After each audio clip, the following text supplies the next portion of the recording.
Hi and Assalamualaikum everyone. So the topic for today is chapter 6, etiquette, using proper business etiquette. For your information, this is the last chapter for OBM100. So the learning outcomes for this chapter, at the end of this chapter, you should be able to understand the importance of etiquette, able to behave properly at office parties and during business meals, follow proper guideline in introduction, during conversation and listening skills, and lastly, practice good table manners during business matters. So these are the topics that will be covered in this chapter. First, we will look at etiquette in the office. Next, business etiquette. And then sitting, standing, climbing stairs, and getting in and out of a car etiquette. And then table etiquette, and lastly dining etiquette. Before we explore further about etiquette, let me explain to you and give you a definition of etiquette. Etiquette is a code of behavior that delineates expectations for social behavior according to contemporary conventional norms within a society, social class or group. In other words, etiquette is actually a culture or the things that people usually do in certain situation. Why it is important for us to know the etiquette?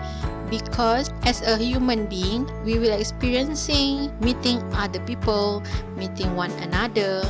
So we need to know how to react, how to behave in a certain situation and certain occasion. Kalau kita tak pandai ataupun tidak mengamalkan etiquette yang betul di sesetengah tempat ataupun sesetengah situasi ataupun setengah event, dia akan mengakibatkan orang memandang kita dengan perception yang negatif dan kita pula rasa tidak selesa dan rasa janggal bila berada dalam situasi itu. That's why it is important, especially for you all yang akan bekerja dalam organisasi nanti. You bukan hanya bekerja di depan komputer sahaja, tapi dia ada event dan you kena berjumpa dengan orang, you kena tahu macam mana deal with your boss. So that's why you need to know the etiquette. It is a basic etiquette yang you kena belajar. First, let's look at the etiquette in the office. Apakah perkara-perkara yang you perlu buat ataupun kebiasaan ataupun amalan yang perlu dilakukan bila you berada di dalam office. Firstly, it is important for you to greet your co-workers. Every time in the morning, especially bila you berjumpa dengan office mate, you akan cakap good morning, Assalamualaikum. Sama juga kalau you sebagai pelajar, etiquette you di tempat belajar, you jumpa lecturer, you akan bagi salam. You jumpa makcik cleaner sekalipun, you bagi salam dekat dia. Maksudnya you bertegur sapa. Jangan pula bila you nampak orang pagi-pagi sebab you bad mood ke pagi-pagi kan, apa tudung sengit dan sebagainya, tu bila jumpa member buat tak nampak, jumpa member buat muka masam. So itu bukan etiquette yang betul lah. Next one, helping a new employee. This is also etiquette in the office. Bila kita ada rakan sekerja yang baru, it is a must. It is a must ataupun it is a good thing for us to help the new employee. Jangan pula kata pandai-pandai dia lah nak hidup, tak boleh, right? Next one, if you are a newcomer or you are a new employee coming into the organisation or newly appointed, newly hired in the organisation, you kena tahu what is the do's and don'ts for the newcomer. Okay, nanti kita akan tengok what is the do's and don'ts for the newcomer ni. And then macam saya cakap tadi, it is a good etiquette to greet your co-workers every day, wish good morning or good night depending on the day, depending on the time of the day.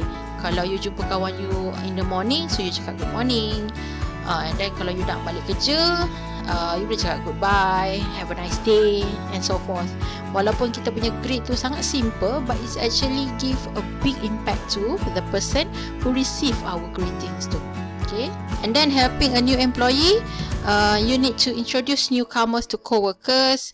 Bila you tahu ada a new employee in your organisation, you perkenalkan new employee ni kepada another co-worker supaya dia lebih mengenali dan lebih rasa attached to the organisation. And then you also can invite the newcomers to lunch. Mungkin dia tak biasa nak lunch kat mana, so you ajak dia. And then you also can schedule periodic conferences together with the new employee, so that other people also are able to know closely about the new employee. So sekarang ni because of the pandemic, usually we don't shake hand kan. So mungkin kita boleh greet kita punya colleagues dengan cara bukan bersalam, tapi bukan juga high five, sebab kita nak tangan kita ni kena germs atau berjangkit. Dia bersalam guna siku. Alright, and then when you are a newcomer, some rules need to observe and pay attention. It is very important. Nanti saya harap you all akan ingatlah benda ni bila you masuk kerja nanti. But somehow you actually can try to practice tak daripada sekarang juga sebenarnya benda-benda macam ni. Apa yang you perlu buat kalau you adalah orang yang baru masuk di dalam satu community ke ataupun baru masuk dalam organisation, first, do not show off. Walaupun you adalah pelajar cemerlang dapat 9A di setiap exam sekalipun, jangan mula-mula jumpa dengan colleagues cakap, "Hai, saya adalah pelajar cemerlang SPM tahun 2020." Jangan. Tak payah show off, sebab we don't know, kita tak tahu sejauh mana kehebatan kita punya colleagues. So bila kita ni orang baru dalam organisation, it is better for us to talk a little but see a lot. Kita observe lebih berbanding bercakap. And then bila you dah tahu macam mana environment tempat kerja you, and then baru you akan slowly keluarkan you punya sifat you tu lah. Macam tu. And then do not be too friendly. Nanti orang pun jadi macam meluat pun ada. And then boleh juga jadi sombong pun tak boleh juga. So agak-agak je. And then do not wait for others to pay your lunch. Selalunya kalau kita ni newcomers, new employee, kita punya colleague akan ajak kita lunch dan akan belanja kita makan. Tapi kita kena ada perasaan yang okay, mungkin aku kena dulukan duit aku dulu. Jangan sentiasa mengharapkan macam tangan tu jangan lambat sangat nak keluarkan duit. Macam tu. Okay? And then avoid using first name in the office. Avoid using first name in the office ni means that, for example, kalau you punya supervisor tu nama dia Encik Amin kan, nama dia Encik Amin for example, and then Encik Amin kata tak payah panggil saya Encik lah, panggil saya Amin je. Walaupun dia cakap macam tu on your first day of work, kalau boleh elakkan daripada panggil nama dia Amin lah. Walaupun dia suruh panggil nama dia Amin, you start dengan panggil Encik Amin, Puan mana-mana, Cik mana-mana, so that nampak kita punya formality tu dan menampakkan yang kita ni hormat mereka sebab mereka lebih dulu berada dalam company tu. Okay. And then addressing supervisor by titles pun sama jugalah. Elakkan panggil nama, panggil cik, puan, doktor dan sebagainya. Kalau you tak pasti dia tu cik ataupun dah kahwin ke belum, you panggil je dia puan. Sebab puan tu adalah panggilan formal di dalam jabatan kerajaan. So kalau dalam jabatan kerajaan, pekerja wanita akan dipanggil puan dan pekerja lelaki akan dipanggil encik ataupun tuan. And then berbeza pula kalau if you working in the private company dia less formal. Selalunya kita akan terus panggil dia nama dan sebagainya lah.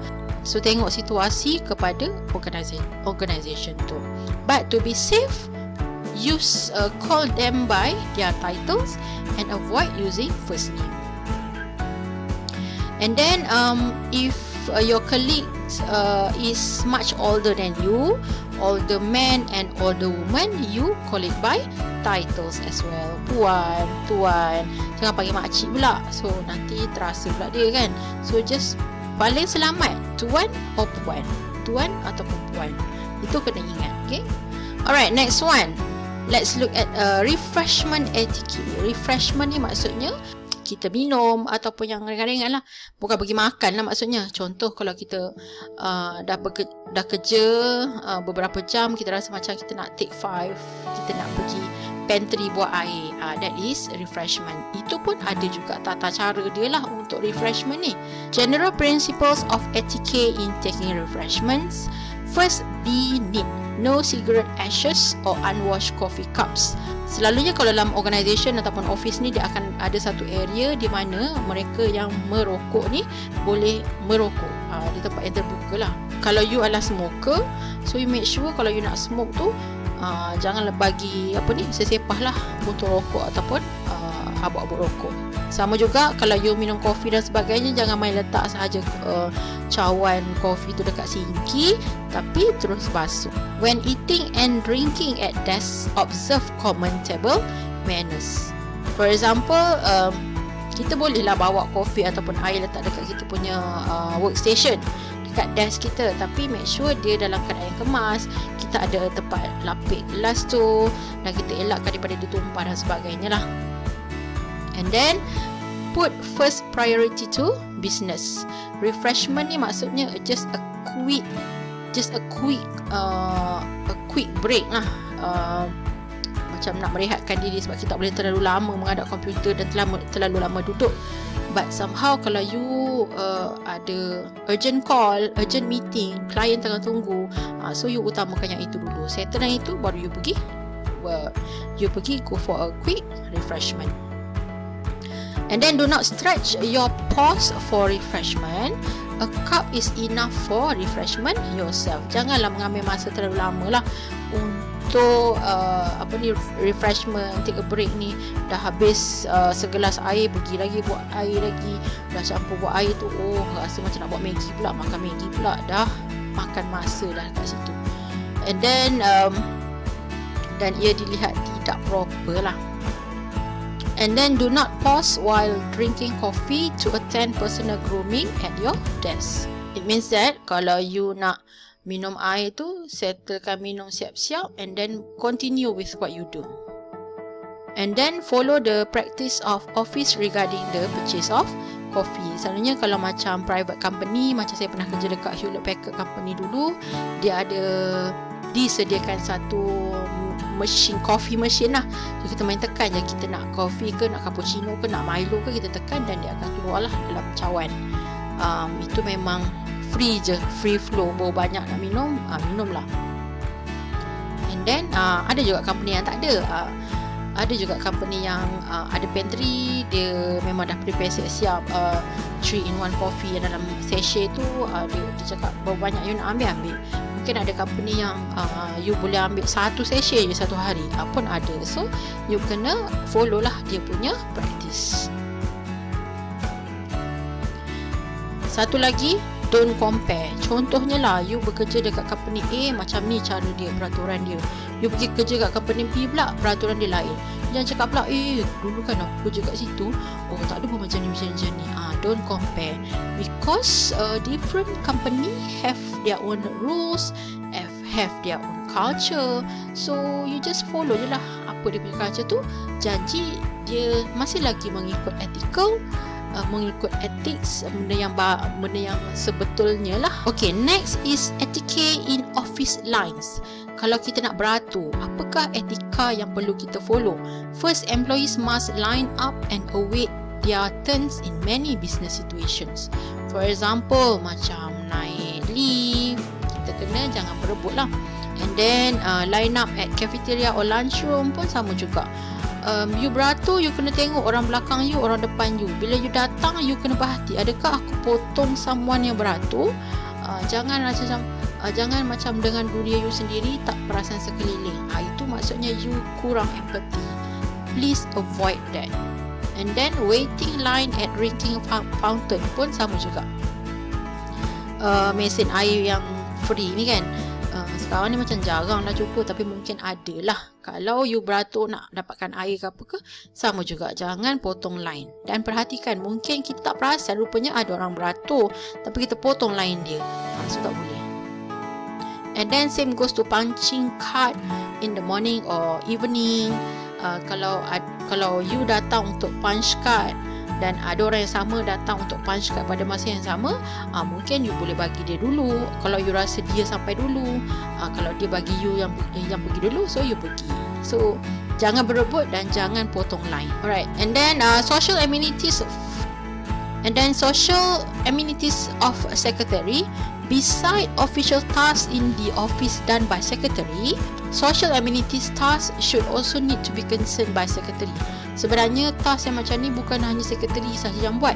Office administrator, ibu saya dulu executive, admin executive pun buat juga perkara tugas-tugas macam ni lah, social amenities ni.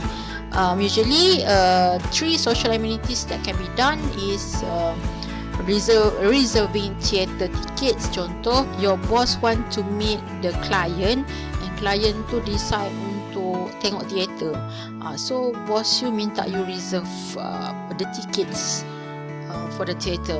So you kena tahulah you kena pergi dekat mana, you kena tanya pukul berapa, dekat mana, cerita apa dan sebagainya yang relate, so that you can do the correct reservation. And then another social amenity that can be done is contacting ticket agents. Ini pun selalu dibuat lah. Selalunya bos banyak appointment, pergi jumpa klien ataupun ada business meetings dan sebagainya, dia kena pergi dekat satu negeri ni, kena pergi overseas dan sebagainya. Bos minta you book tiket, so you kena tahulah macam mana cara untuk book tiket tu dan make sure waktu semua tepat, maklumat semua tepat.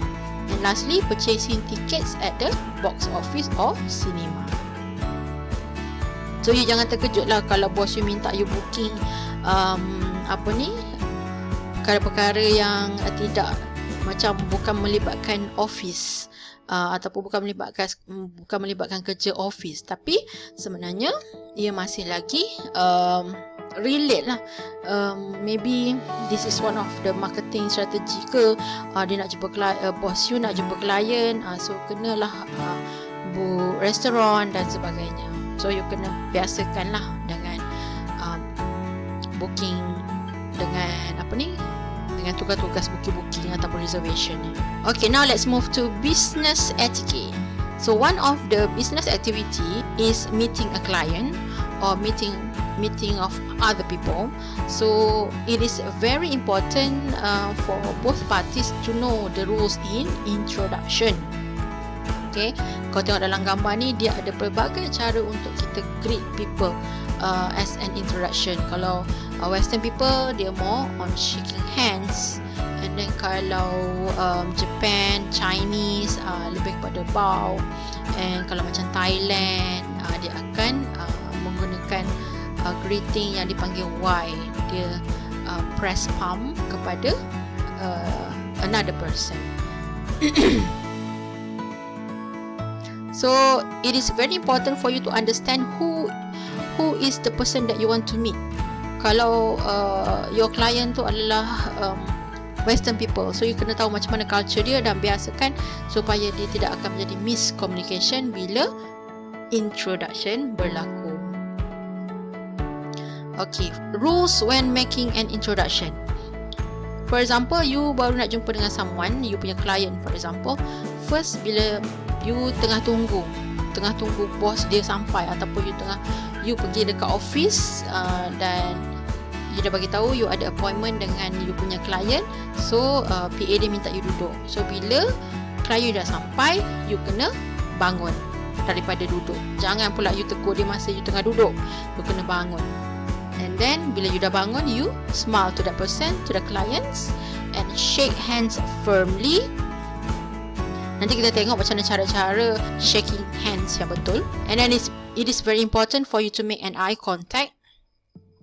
Sebab introduction ataupun the first thing that people meet us, ataupun dia akan create a first impression, sama ada it going to be okay or it's not going to be okay. And then repeat the other person's name. Selalunya bila kita shake hands, we will tell our name. When the client tell you, I'm Miss Molly, so you repeat the other person's name. You shake hand, oh okay, Miss Molly, nice to meet you. And then say the name at least once during the conversation. Bila you sebut nama orang tu akan cakap, dia ingat nama aku walaupun kita baru jumpa. So kat situ nampak yang kita memang betul-betul serius untuk jumpa dengan dia. Next, rules in avoiding faux pas or blunder during introduction. Faux pas ni sebenarnya faux pas is a French words, means that an embarrassing or tactless act or remark in a social situation, or blunder. Maksudnya situasi yang membuatkan kita jadi careless. So kita kena elak lah benda-benda macam tu, especially during the introduction ataupun when we first time met our another people or the client. So to make a good first impression, you need to make sure to avoid this thing. Remain seated. Macam saya cakap tadi, kalau orang nak perkenalkan you dengan somebody, terus bangun dan ready to shake hand dan sebagainya. And then not repeating the person's name. Bila orang tu sebut nama, you akan bagi tahu lagi sekali dia punya nama. Okay, contoh macam saya cakap tadi lah, hello, my name is Intan. Oh Intan, nice to meet you. You sebut nama dia lagi sekali. And then for men, you need to avoid shaking woman's finger. Jangan salam jari dia sahaja, tapi salam seperti dalam gambar ni. Salam macam you salam orang lelaki lah. Sebab kalau you only shake hand and holding the woman fingers, maksudnya membawa maksud lain. Ia membawa maksud lain pula. And for women, you need to avoid not shaking hands with business associates. So selalunya kalau macam western punya culture, perempuan pun kena salam dengan lelaki. Asia punya culture, especially in Malaysia, selalunya kita akan agak sensitif jugalah dari segi those who Muslim. Selalunya dia akan tahu dah yang dia tak boleh nak bersalam dengan opposite gender. So dia akan just angguk ataupun letak tangan di dada sebagai tanda greetings to another person. Alright, now let's look at the guidelines in social interactions. Social interactions ni means bila kita ada masa untuk bersosial dengan kita punya colleagues. For example, bos ajak lunch sama-sama, ataupun bos kata okay, weekend ni kita akan ada dinner ramai-ramai, makan kat restoran dan sebagainya, ataupun ada event. So that is social interactions lah. It is very important juga untuk you tahu macam mana cara yang betul untuk social interaction ni. First, both parties must get full attention and be interested. So kalau ada another party yang nak berborak dengan you, another person yang nak berborak dengan you, tunjukkan you punya minat. Walaupun waktu tu you rasa macam tengah sedih dan sebagainya, jangan tunjuklah. Tapi you kena jaga perhubungan you dengan you punya colleagues. And then both parties must be ready to be introduced. Dah tahu dah bila you akan berjumpa dengan someone yang you tak pernah jumpa, potential client dan sebagainya, so you dah bersedia, dah cari ayat macam nak introduce yourself. And then get permission from both parties to introduce. And lastly, pronounce the name clearly so that other person also can listen clearly to your name. Alright. And then sometimes your organisation also will organize a function. Contohnya macam kalau setiap kali perayaan, selalunya company akan buatlah rumah terbuka dan sebagainya, rumah terbuka Chinese New Year, rumah terbuka Hari Raya, rumah terbuka Deepavali dan sebagainya, ataupun ada special occasion. So what you need to do kalau you attend this function, you need to always smile. Jangan buat muka masam, sebab nanti orang akan perhatikan you all. And then you need to remember that you are bringing your company's name together with you. So dia akan cakap, kenapa company ABC ni ada staff yang muka masam, muka macam tak boleh nak senyum, urat senyum dah putus. So dia akan relate, dia akan berkait pula dengan you punya company. And then you need to respect the host. Selalunya bila kita tengok siapa yang hosting the function, kalau boss you yang organize, so you need to respect lah your boss. Mungkin you need to bring something. And then meet new friends. Jangan kita duduk dengan kawan yang kita kenal je. Kita kena mingle around lah. And then you also need to talk to those closest to you. Kita memang kena cari ayat nak bercakap, nak memulakan perbualan supaya kita tak nampak macam anti-social sangat. Okay? And then greet and shake hands with all the people that you meet. And then introduce yourself first. Mungkin you all bekerja dalam company yang sama tapi bukan department yang sama. So you need to introduce, oh my name is Intan, which department are you from? So you will tell the person that I'm from this department. Oh, I never saw you before, blah blah blah. Daripada situ you akan start you punya conversation lah. And then remain calm and talk with pleasant voice. Jangan kuat sangat, jangan perlahan sangat, nanti orang tak dengar. And then avoid asking other person name for the third time. Kalau you ada masalah nak ingat nama orang tu, walaupun dia dah bagi tahu, you jangan pula kata, apa nama you tadi? Can I get your name again? Can you tell me again your name? Jangan sampai 3 kali, sebab nanti dia akan membuatkan orang tu kurang berminat dengan you. Kurang berminat maksudnya kurang berminat nak berborak lah. Dia akan mengganggu lah proses introduction ataupun you punya socializing. In introduction process, there are several principles that you need to follow. First, introduce a less important person to a more important person. Contohlah situasi dia, you adalah penyambut tetamu ataupun you adalah the person yang perlu introducekan someone to another person. Okay, so you kena ingat, you need to introduce less important person to a more important person. Contoh, you introduce dulu kerani, admin, manager, lepas tu barulah senior manager dan seterusnya, sampailah orang yang last kali diintroduce adalah you punya boss. And then introduce a man to a woman of a same rank. Next, introduce a younger person to an older person. So, perkenalkan dulu yang muda-muda and then baru pergi ke yang lebih berusia. And then introduce a person of a lower rank to a person of a higher rank. And then from the social point of view, priority through royal blood, country leaders or community leaders. So, you kena tengoklah yang mana perlu diutamakan. And then from the business point of view, rank or power is more important. If you are involved in a social function or conference ke exhibition ke yang membuatkan you perlu berjumpa dengan ramai orang, okay, there are several things to avoid in an introduction.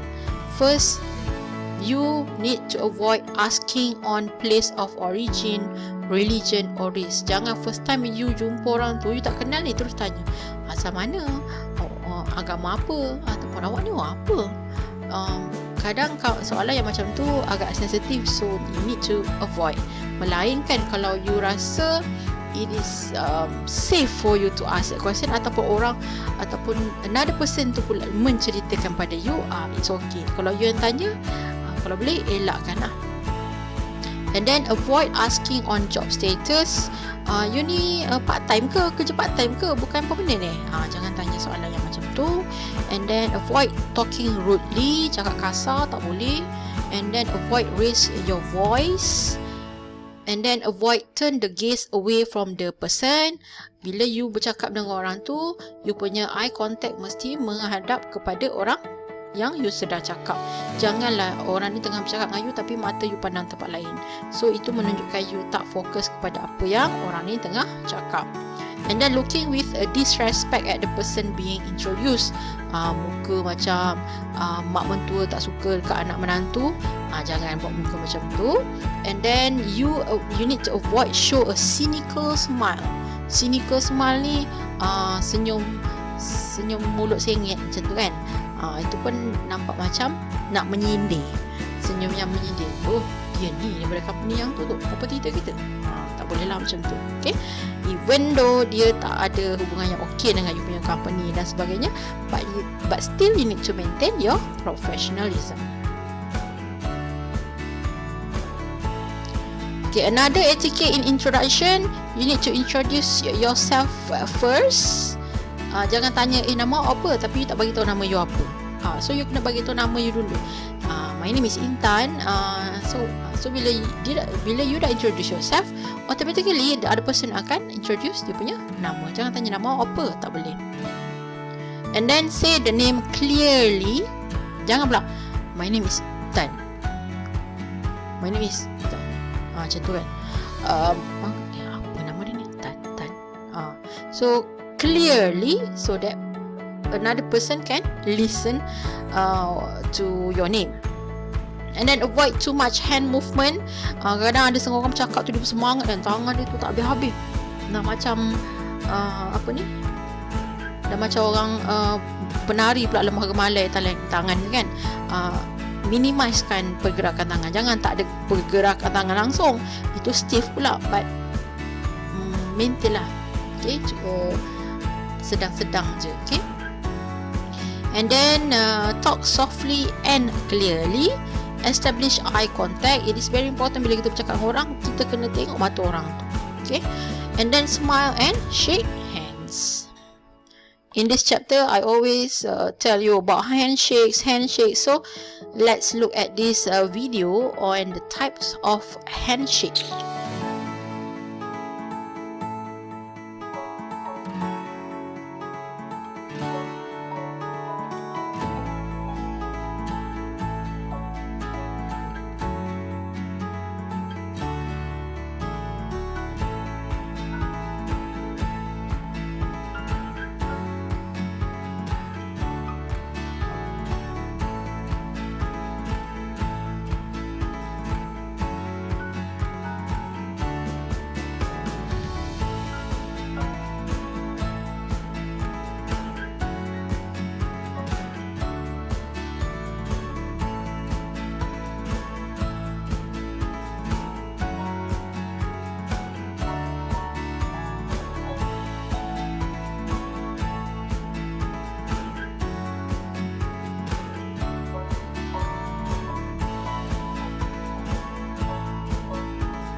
So the video that I have shared with you shows the several types of handshake styles and the meaning of that styles. So that's why it is important for you to know how to shake hand well, in order to make sure that bila you shake hand with other person don't feel negative with the way you shake hand. So yang paling penting adalah you tahu macam mana cara untuk shake hand dengan betul tanpa orang akan bagi any perception towards that. So these are the example of shake hands, the example of shaking hand style that showing. Kalau yang macam the first one ni, bila you salam shake hands dekat hujung-hujung jari, means that person is not important to you. And then cara yang macam ni, menggenggam tangan masing-masing dan juga menggoncangkan tangan tu, means that dia gentleman. Jangan goncang lampau-lampau macam goncang orang nak menikah tu, tak. Just biasa-biasa sahaja, tidak begitu over sangat. And then kalau you salam orang tu dan you genggam hujung jari dia, maksudnya orang akan ingat you jealous, you hold grudge over that people, or you are in anger. Okay, so janganlah genggam kuat-kuat sangat. Ada orang kata, oh bila kita genggam tangan orang ni, kita bersemangat, kita orang yang bersemangat. Tapi nanti kan jadi salah faham pula. Now let's move on to tips of effective conversation. So as a human being, it is very important for us to master communication skill, so that we know how to talk with people with different backgrounds. Kalau dengan orang ni macam mana cara kita cakap, dengan orang ni macam mana cara kita cakap. That's why communication is very important. Learning how to communicate is very important. Okay, sebab cara kita bercakap itulah akan menunjukkan macam mana cara pembawaan kita kepada orang lain, dan macam mana pula orang akan menilai kita pula. That's why kita kena jaga percakapan kita. And then, okay, now let's look at the tips of effective conversation. First, you need to practice good listening skills. You kena make sure bila orang bercakap dengan you, paling penting, paling utama listening skill pada nama. Bila you memperkenalkan diri, you introduce yourself, you tell your name, that person tell their name. Kat situ you kena guna pakai you punya listening skill. Kalau you tak fokus, you tak ingat nama orang tu apa. That's why daripada situ dah kena start listening skill you kena bagus. And then focusing the speaker's eye, jangan tengok dekat hidung dia, jangan tengok dekat gigi dia. Sebab kalau kita pandang selain pada mata, orang tu boleh tahu kita pandang mana.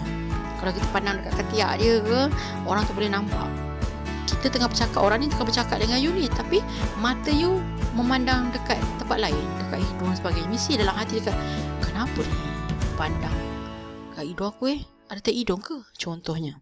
And then So paling selamat adalah focus the speaker's eye. Tapi bila you focus at the speaker's eye tu, janganlah pula fokus sampai mata you tak berkelip.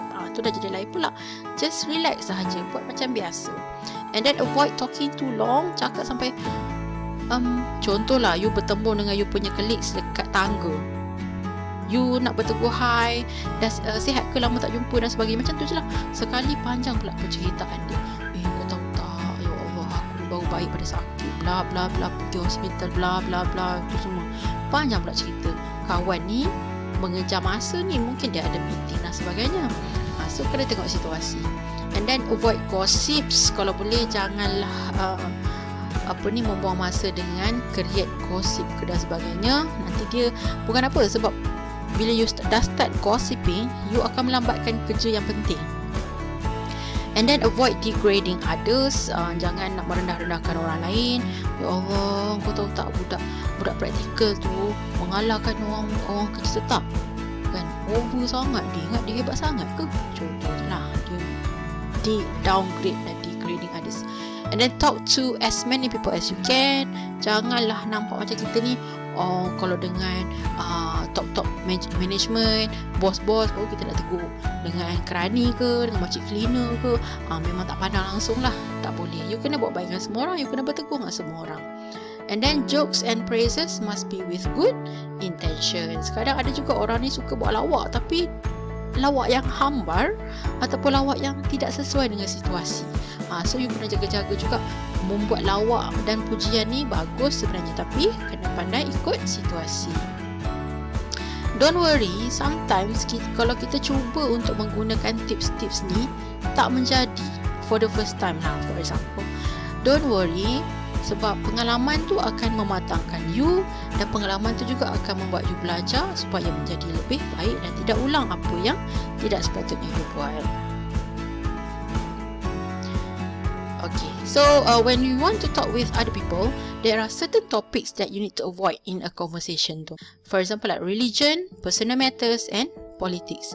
3 benda ni adalah 3 benda yang paling sensitif dan tak semua orang boleh terima bila kita discuss pasal tu. Dan sometimes 3 benda ni kalau kita terlalu discuss, sebenarnya kita nak discuss secara santai je, tanya sikit-sikit je, tapi dia semakin berat and sometimes dia boleh akan menjadi satu konflik pula. Nak bila you dah start bagi pandangan you terhadap orang tu, aku rasa kau tak sepatutlah pilih parti A ni, kenapa kau tak pilih parti B, dah nanti boleh jadi gaduh. So you need to avoid that conversation, especially for those colleagues ataupun people you baru kenal. Itu lagilah kena elak. Pernah ada situasi yang saya alami sendiri. Kawan saya, dia ni ada macam selalunya orang yang ada kolesterol tinggi ni, selalunya dekat keliling mata dia kan ada macam kutil-kutil macam tu kan. Tapi saya tak pernah tanya dia, kau ni kolesterol kau tinggi nampak keliling mata kau tu biji-biji banyak lah. Saya tak pernah tanya macam tu.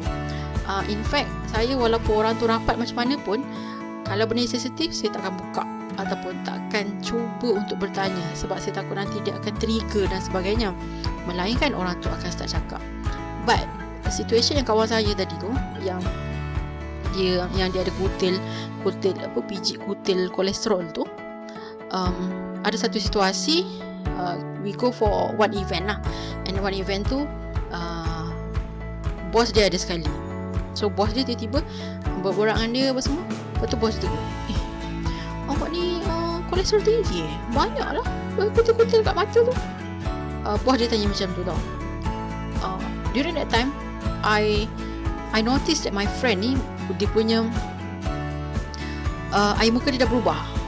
Macam kita nampak lah kan, orang tu rasa macam tak best. So macam, okay, why did you start this topic?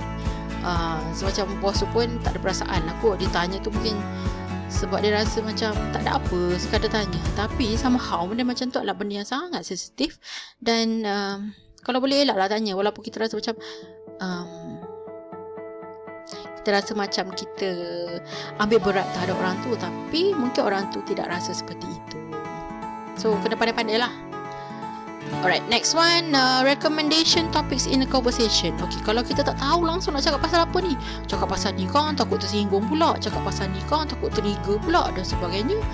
These are the general topic that you can that can be an idea for you to communicate with another person, especially kalau orang you jarang jumpa, orang yang you rasa macam you tak selesa berborak dengan orang ni, tapi tiba-tiba you macam berada dengan orang tu je. Kalau senyap rasa pelik, so aku kena cakap sesuatu dengan orang ni. Ini adalah antara lah food, you can talk about food. Ataupun kalau you makan sekali kan, boleh tahan jugalah makan kat sini itulah, maybe I can try to bring along my family here.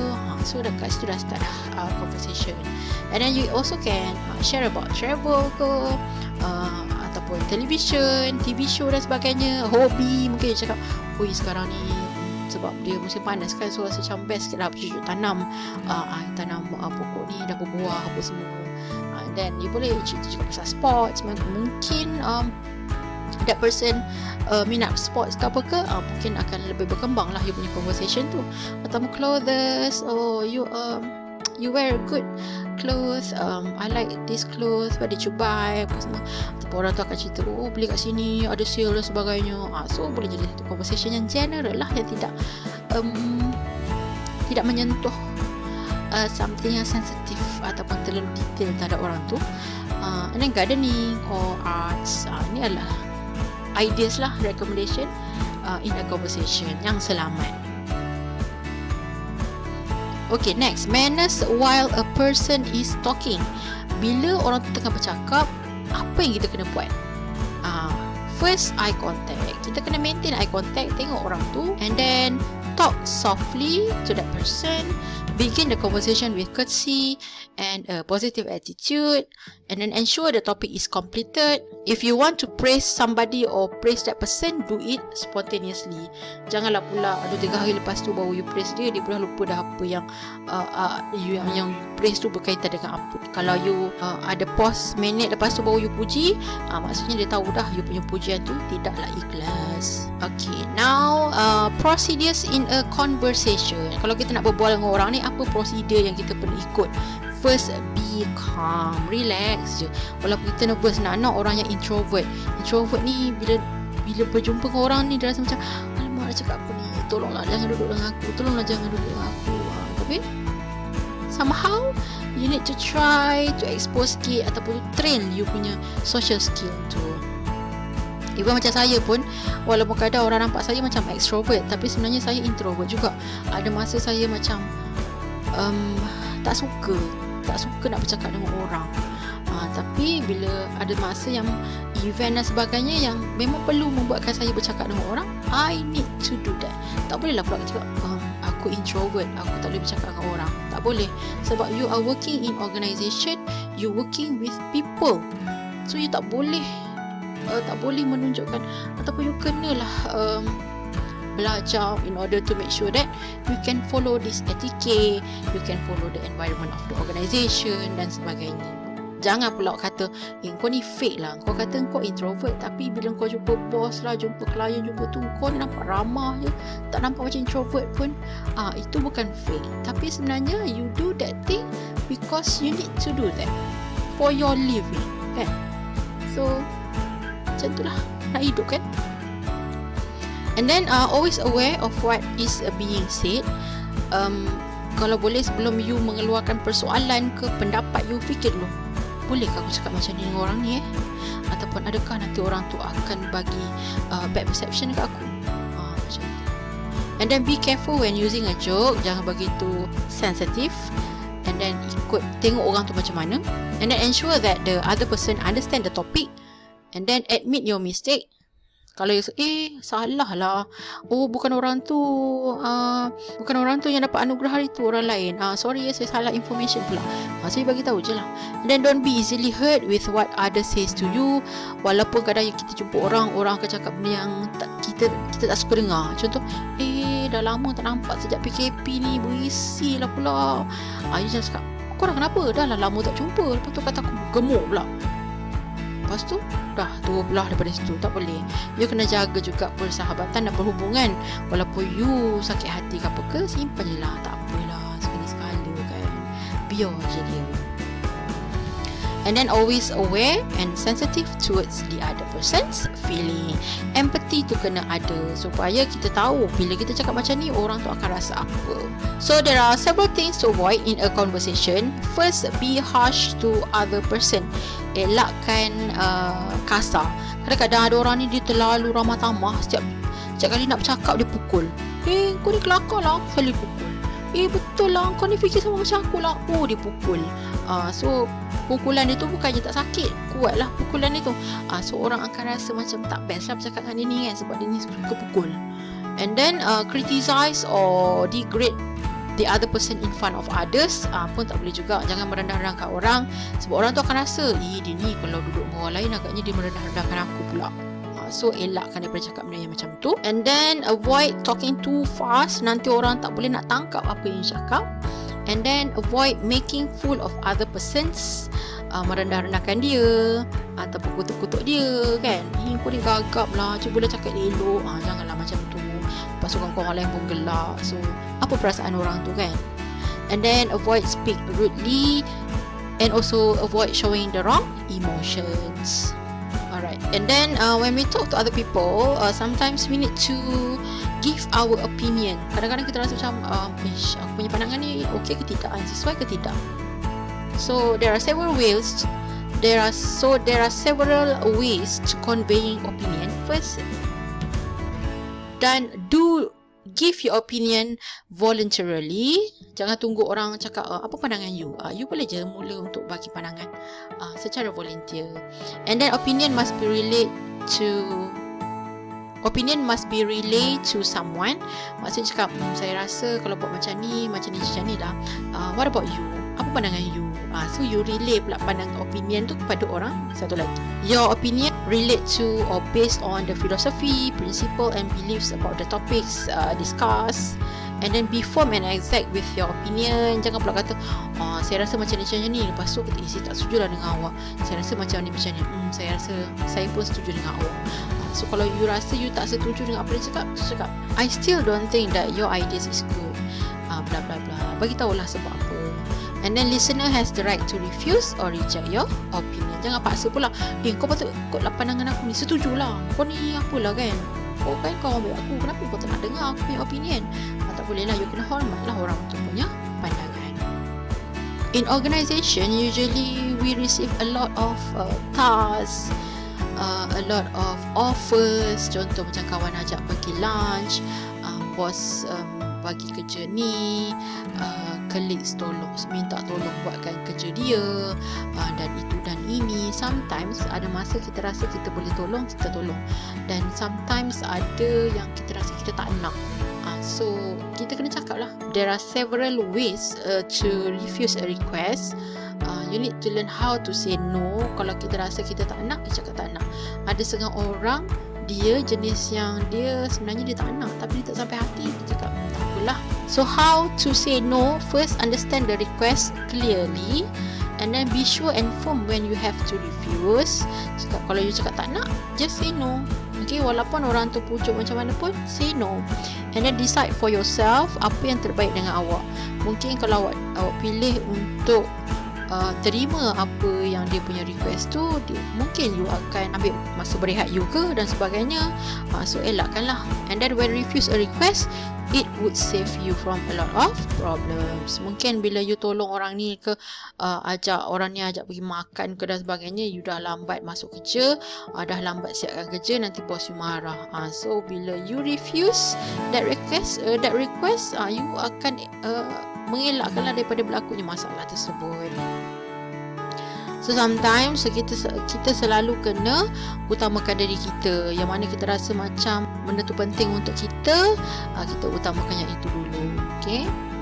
Okay, expressing anger and dissatisfaction. Sometimes when we talk to other people ni, ada yang buat macam kita panas hati, kita nak marah dan sebagainya. Is it okay for us to show our anger to that person or not? Okay, ada cara dia. First, do not critique or put a person down. Marah macam mana pun jangan mengutuk ataupun yang cakap yang tidak kaitan dengan apa yang telah diperbincangkan tu. And then you need to control the emotion. Walaupun marah macam mana pun, sabar, remain professional, and then express your point firmly, kena tegas, and then never accuse anyone. Jangan salahkan someone dan sebagainya. Jangan tuding jari. Use the word I to show firmness. Maksudnya I strictly not allow you to do that. Bila kita cakap I tu, dia akan nampak kita lebih tegas dan menunjukkan yang kita ni tengah nak ke arah marah lah, tapi marah yang controllable. And then listen to other party without arguing. Dengar je, walaupun you tak setuju, you senyap dulu. Mungkin apa yang dia cakap tu betul. You could analyse balik apa yang dia cakap. Alright, and then excellent moral in a conversation. Firstly, you need to be courteous. You need to respect other people. You need to talk politely, and then understanding other people's right. And then you need to be generous. You need to have self-confidence. Jangan kita ni memang seorang yang nervous contohnya kan. Jangan tunjuk sangat kita ni nervous cakap dengan orang. Control kita punya nervousness tu dan tunjukkan yang kita ni ada something yang kuat, yang istimewa, yang buat orang lain suka bercakap dengan kita. And then dignify. When we talk to other people, kita menunjukkan yang kita ni worthy and also impressive. And then fair and justice, and also firm and self-discipline. Next, guidelines to end conversation. Sometimes bila kita berbual ni macam lama lah pula berbual ni, macam mana aku nak end the conversation ni sebab I need to do something important after this kan. So you can start ending the conversation if you feel that the topic is completed. And then you also can alert with uninterested sign. Contohlah, you berbual, you rasa macam you punya you bercakap tu, another person tu dah nampak macam dia rasa tak selesa ke, ataupun dia macam nak pergi tempat lain dan sebagainya. Okay, you boleh start to end the conversation. And then when you have to leave, please excuse yourself. Jangan main pergi macam tu je. And then preferably with a smile and leave. And then you may leave or stop conversing when someone else joins you. So bila orang join you, cakap okay, I need to go now. So you pun akan pergi. Next, tips for good social interaction. Bila nak berbual dengan other person ni, apakah tips yang you boleh ikut? First, practice to remember names. Ini sangat penting lah untuk ingat nama orang. Okay. And then be a good listener. How to become a good listener? First of all, the keyword is focus. You focus pada apa yang orang tu cakap. And then consider physical and psychological aspect when criticize. Kalau you rasa macam tak sesuai untuk you bercakap pasal itu, janganlah, simpan sahaja you punya pendapat tu.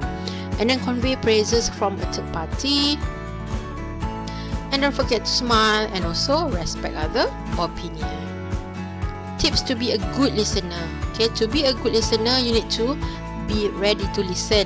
Okay, and then listen with ears and emotions. Maksudnya, you memang spend your masa, you memang spend your time ni to listen to what other person or your friend want to share. And then interested and with sincere motivation.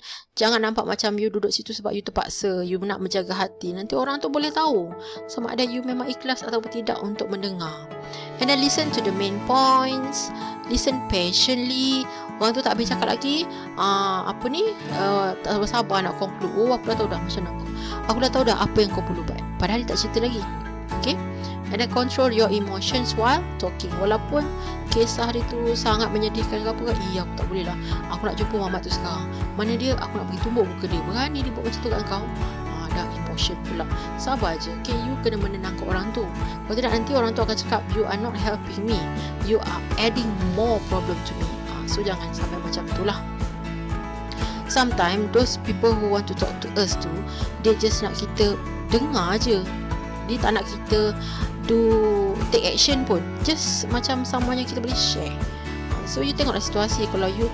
kalau memerlukan untuk you tolong dia untuk solve that problem, you tolong. Kalau you rasa macam dia hanya nak share dan tak perlu tolong untuk solve pun, so you tak payahlah buat apa-apa, just dengar saja, just be a good listener kat dia. Okay, settle pasal conversation. Now next is etiquette sitting on chair. Untuk duduk atas kerusi pun ada etika dia, cara dia. Okay, first, keep your feet and knee together. Duduk rapatkan kaki, sit upright, push in stomach. Duduk tegak macam ni dan push your stomach, kempiskan perut. And then both hands should be on the lap, letak tangan dekat atas peha. Avoid shaking your legs, kaki jangan duk bergedik-gedik, tak sesuai lah, tak sopan. And then avoid crossing legs for the ladies, jangan silang kaki. So you kena duduk dengan cara menegak macam ni.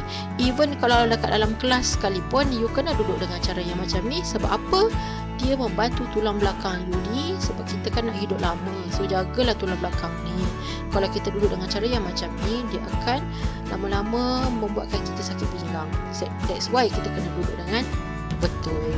This is the example of etiquette sitting on chair. Contohnya, let's look at how Kate Middleton sit on chair. She keep her knees together and centered while she cross the leg and her ankles and plant heels firmly on the floor. So duduk yang macam ni adalah duduk yang mengikut etika. Same goes to the man. Duduk dengan tegak, kaki rapat sikit. Okay, tangan tu janganlah berlipat macam ni, kan lama-lama kebas pula lah kan. So ikutlah cara mana nak letak tangan tu seeloknya, tapi elakkanlah daripada letak atas meja. Okay, bila kita dah duduk dengan sopan atas kerusi, there are also ways to standing up from chair. First, avoid bending over too low. Jangan tunduk rendah sangat bila you nak ambil momentum nak bangun tu, kan nampak macam over pula. And then use your upper thigh and joints when getting up, and keep your body and head straight.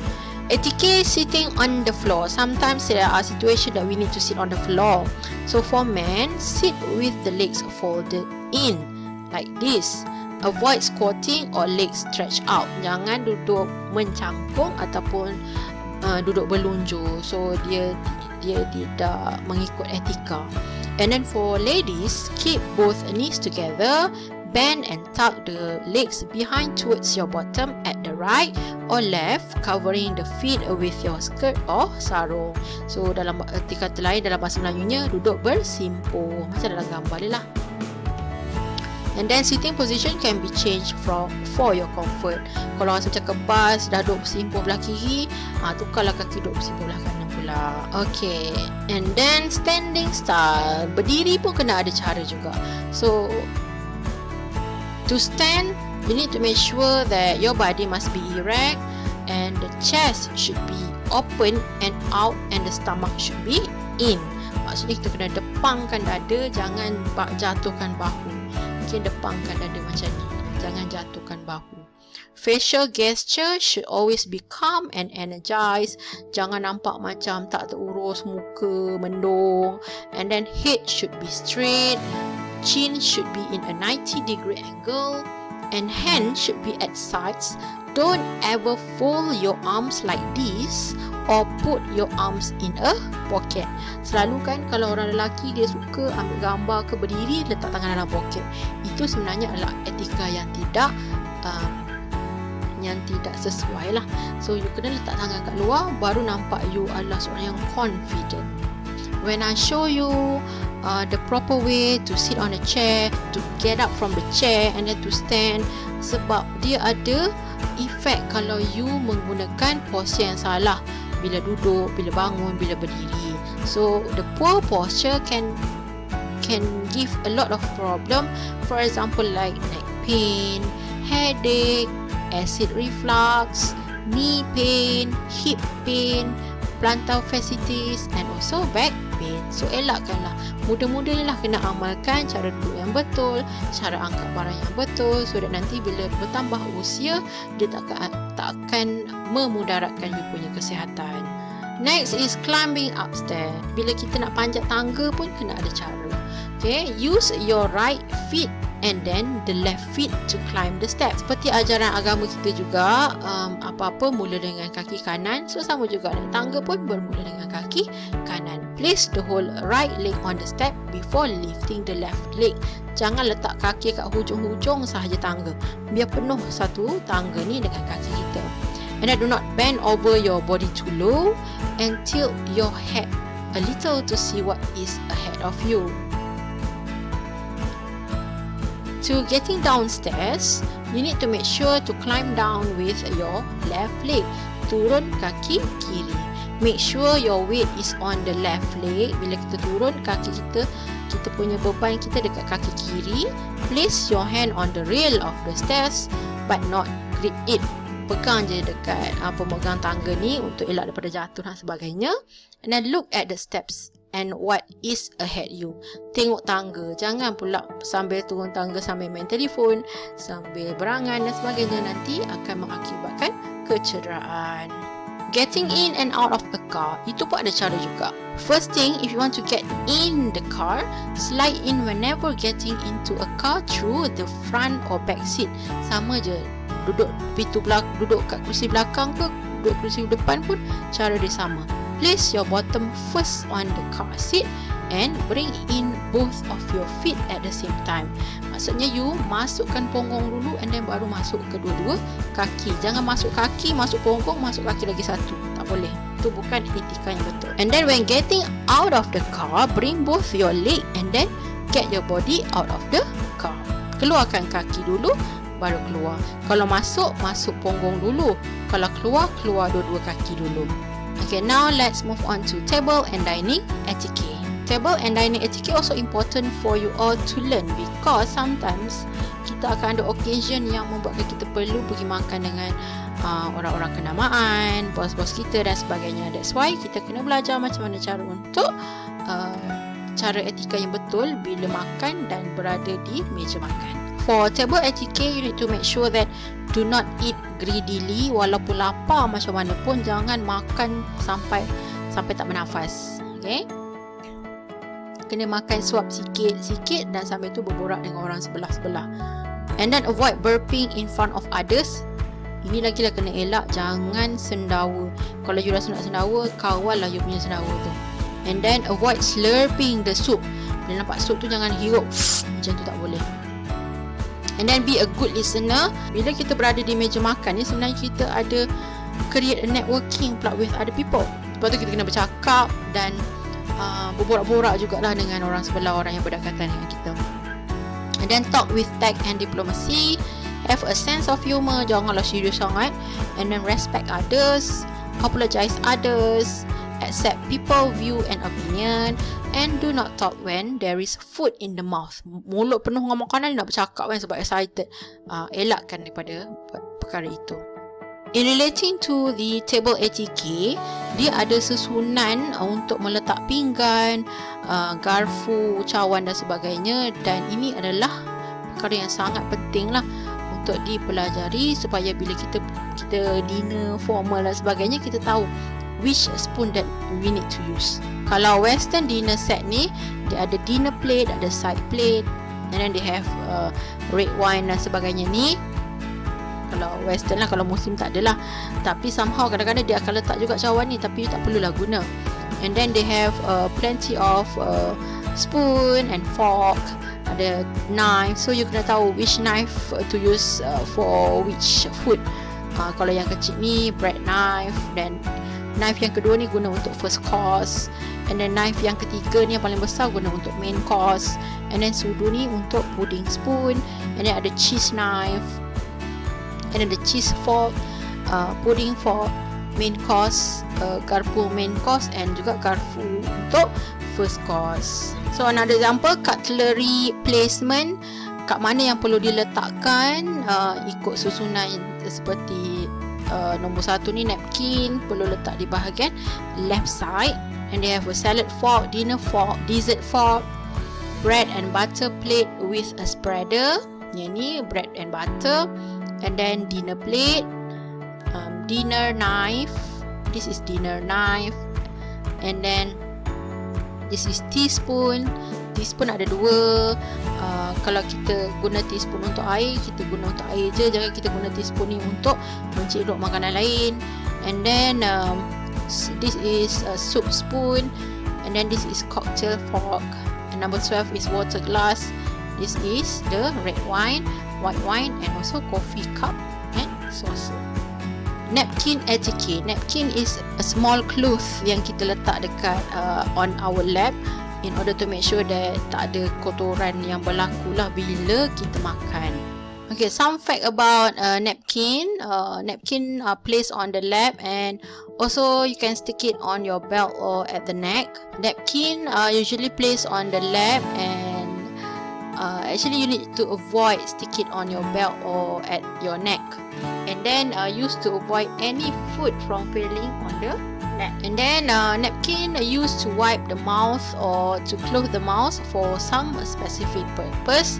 Contoh kalau kita rasa macam kita nak sendawa dan sebagainya ke, kalau kita tutup mulut sikit tak adalah bunyi sangat kita sendawa. And then if napkin falls on the floor, just get the assistant for a new one. Jangan pergi turun kat bawah tu dan kutip balik napkin tu, tak boleh.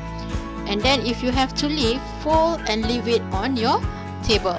And then if you want to leave for a short of while, leave it on your chair. Bila you letak napkin tu atas kerusi, maksudnya orang tahu yang you akan balik semula dekat kerusi tu. Alright, so this is the napkin etiquette. What you need to do and what you cannot do. You boleh guna napkin untuk lap mulut, jangan pula guna untuk hembus hingus. And then tak boleh letak napkin tu dekat your neck, and you kena letak you punya napkin dekat on your lap. Okay, so this video shows a short explanation about using the napkins.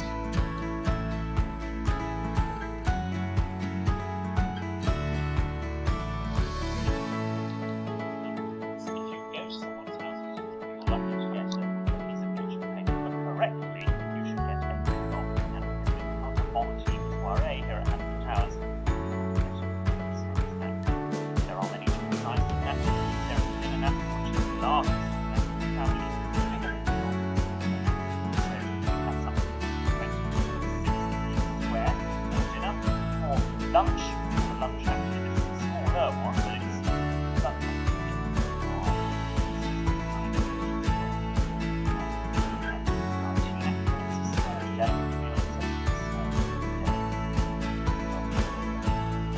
Cocktail napkin, which is 3/6 square, and please don't put it on the lap. They're just used to wipe your fingers when you've had finger food. When we have finished eating our meal, we take our napkin from our lap, which where the fork goes whilst the serving spoon is put up in the middle and put it in a neat heap to the left-hand side to show the depth of the napkin shape. It just goes slightly upward. When we are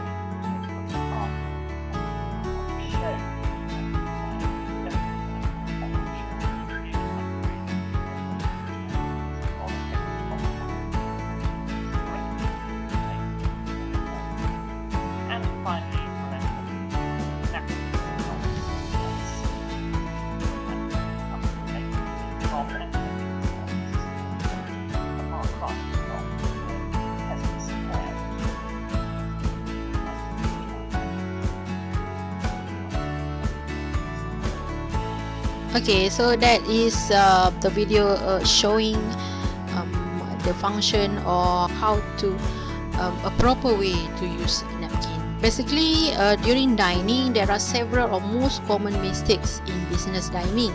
Business dining ni maksudnya kita makan ataupun kita lunch ke, kita dinner ke bersama-sama dengan kita punya potential client ataupun bersama dengan kita punya boss, kita punya rakan sekerja dan sebagainya. So most common mistake in business dining, for example, like put napkin on your lap without waiting all the guests seated. Kalaulah ada lagi orang yang belum sampai, you sampai paling awal, jangan terus letak napkin dekat on your lap. Tunggu semua orang datang dulu baru letak napkin tu. So kalau you orang yang awal datang, you duduk sahaja diam-diam, janganlah nak ketuk-ketuk cawan ke dan sebagainya. And then another mistake that usually they do is blowing on soup. Jangan tiup sup tu walaupun panas macam mana pun.